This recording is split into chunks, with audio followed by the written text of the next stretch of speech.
আসসালামু আলাইকুম, সবাই কেমন আছেন? মিলি ব্লগস এন্ড রেসিপি চ্যানেলে আপনাদের স্বাগতম জানাচ্ছি। আমি মিলি। আশা করছি যে যেখানে আছেন ভালো আছেন, সুস্থ আছেন। বিভিন্ন ব্যস্ততার কারণে আমি নতুন কোনো ভিডিও আপলোড দিতে পারিনি। আজকে অনেক দিন পরে নতুন আরও একটি ভ্লগ নিয়ে এসেছি আপনাদের জন্য। আশা করছি আজকের এই ভিডিওটি সবার কাছে অনেক ভালো লাগবে। আজকের ভিডিওটি মূলত একটি পিকনিককে কেন্দ্র করে। আমরা কয়েকটি ফ্যামিলি সহ একটি পার্কে এসেছি ছোটখাটো একটি পিকনিক করতে। আসলে হুট করেই পিকনিকের সিদ্ধান্ত নেওয়া হয়েছে আজকে সকালবেলায় যে আমরা দুপুরবেলায় একটি পার্কে সবাই একসাথে মিলিত হব এবং দুপুরের খাবারটা একসাথেই খাবো। যেহেতু সকালবেলা সিদ্ধান্ত নেওয়া হয়েছে এখানে আসার, তাও এখানে আসার মাত্র 2-3 ঘন্টা আগে, তাই এই পিকনিকের জন্য তেমন কোনো বড় আয়োজন করা হয়নি। দুপুরবেলা খাবারের জন্য যে যেমনটা পেরেছে তাড়াহুড়ো করে রান্না করে নিয়ে এসেছে। আসলে আগে থেকে কোনো প্রিপারেশন ছিল না, তাই কেউ বা রেডিমেড খাবার কিনে নিয়ে এসেছে। এখানে খাবারটা আসলে মুখ্য ব্যাপার না, ছুটির দিনে সবাই একসাথে একটু ভালো সময় কাটানোর জন্যই আমরা প্রায়ই এরকম করে থাকি। তাছাড়া বাচ্চারা সবাই একসাথে হলেও ওরা অনেক আনন্দ পায়, ওরাও খুব এনজয় করছে। আর বেশিরভাগ সময় দুপুরবেলা খাবারের পরেই সিদ্ধান্ত নেওয়া হয় যে বিকালে আমরা কোনো একটি পার্কে যাচ্ছি। সবাইকে জানানো হলে সবাই চলে আসে। এই যে দেখেন এরা এখানে কতটা এনজয় করছে। প্রবাসে থাকার কারণে গাছে ওঠার যে একটা আনন্দ, যে একটি অন্যরকম মজা, এটা কিন্তু এখানকার বাচ্চারা উপলব্ধি করতে পারে না। আজকে এই পার্কটিতে আসাতে ওরা গাছে ওঠার সেই আনন্দটি উপলব্ধি করতে পারছে। আমার কাছেও অনেক ভালো লাগছে।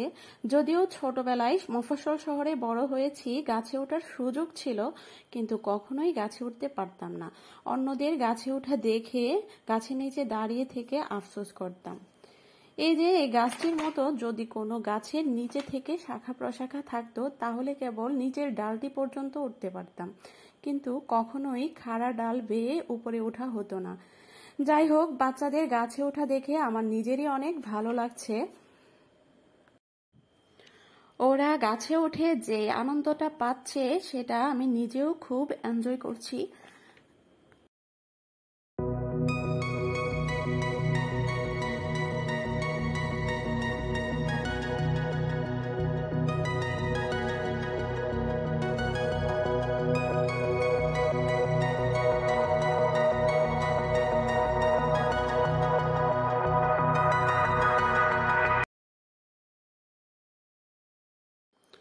বাচ্চারা দৌড়াদৌড়ি করে এক গাছ থেকে আরেক গাছে চড়ছে। সব মিলিয়ে দারুণ একটা সময় পার করছি আমরা। যাই হোক, এখন দুপুরবেলা খাওয়া দাওয়ার সময় হয়ে গেছে। আমরা এখন খাওয়া দাওয়া করব। সবাই আমরা ঘাসের উপরে বিছানার চাদর বিছিয়ে বসেছি, এখন খাওয়া দাওয়া করব। তো সবাই সাথেই থাকুন আর আমার এই ব্লগটি এনজয় করতে থাকুন।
সব বাচ্চারা একসাথে হলে এমনিতেই অনেক খুশি হয়ে যায়, মনে হয় ওদের পেট এমনিতেই ভরে যায়।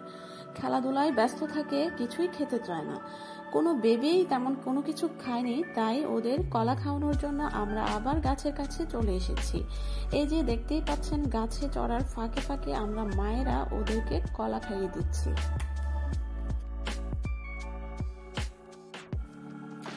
এমনিতে কলা দিলে হয়তো খেত না, আর এখন গাছে ওঠার আনন্দে ওরা যে কলা খাচ্ছে মনে হচ্ছে টেরই পাচ্ছে না। আর এমনিতেও অনেক বাচ্চারা একসাথে হলে একজনকে দেখে দেখে আরেকজন ঠিকই খেয়ে ফেলে।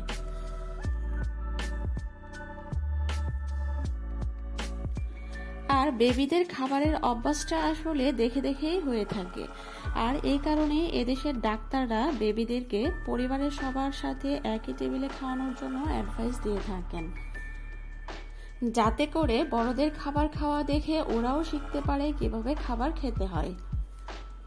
সবার একসাথে খাবার খাওয়াটা ওরাও খুবই এনজয় করে, এবং একটা সময় সবার খাওয়া দেখে ওরাও নিজের হাতে খেতে চায়। আর যখন ওরা নিজে নিজে খেতে চায়, তখন তারা যতটুকুই খাক না কেন তাদেরকে নিজে নিজে খেতে দেওয়া উচিত।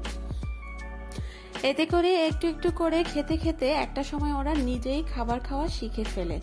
আর বাচ্চাদের খাবারের ব্যাপারে কখনোই জোর করা, এটা আসলে অনেকটাই ধৈর্যের ব্যাপার, কিন্তু আমরা মায়েরা এ ব্যাপারে বেশিরভাগই ধৈর্য হারিয়ে ফেলি। ওরা একবেলা না খেতে চাইলে ওদের থেকে আমরাই বেশি অস্থির হয়ে উঠি ওদেরকে খাওয়ানোর জন্য। আসলে এটা করা ঠিক না।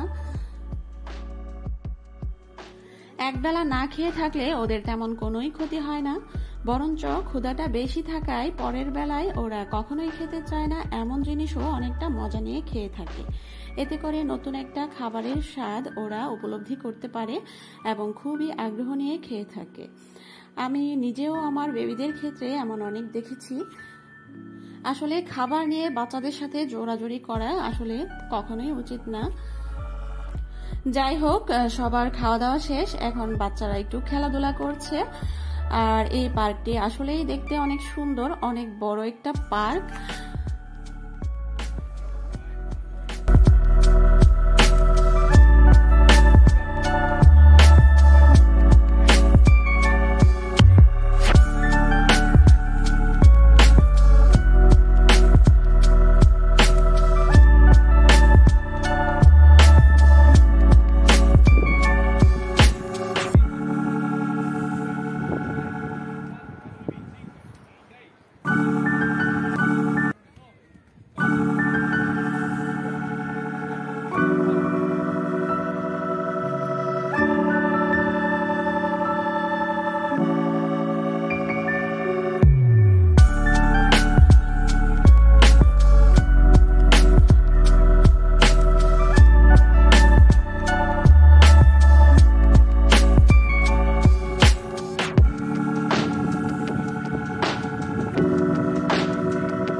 বাচ্চারা একদিকে খেলাধুলা করছে আর আমরা একটি রাস্তা ধরে হাঁটছি। হাঁটতে হাঁটতে একটি ছোট গাড়ি দেখতে পেলাম।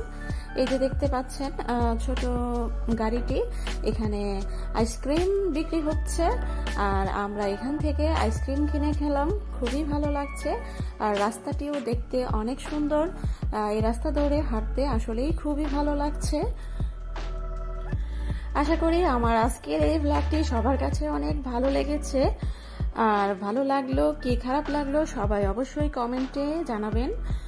আর পরবর্তী ভিডিও দেখার জন্য আমার এই চ্যানেলটিকে অবশ্যই সবাই সাবস্ক্রাইব করে রাখবেন।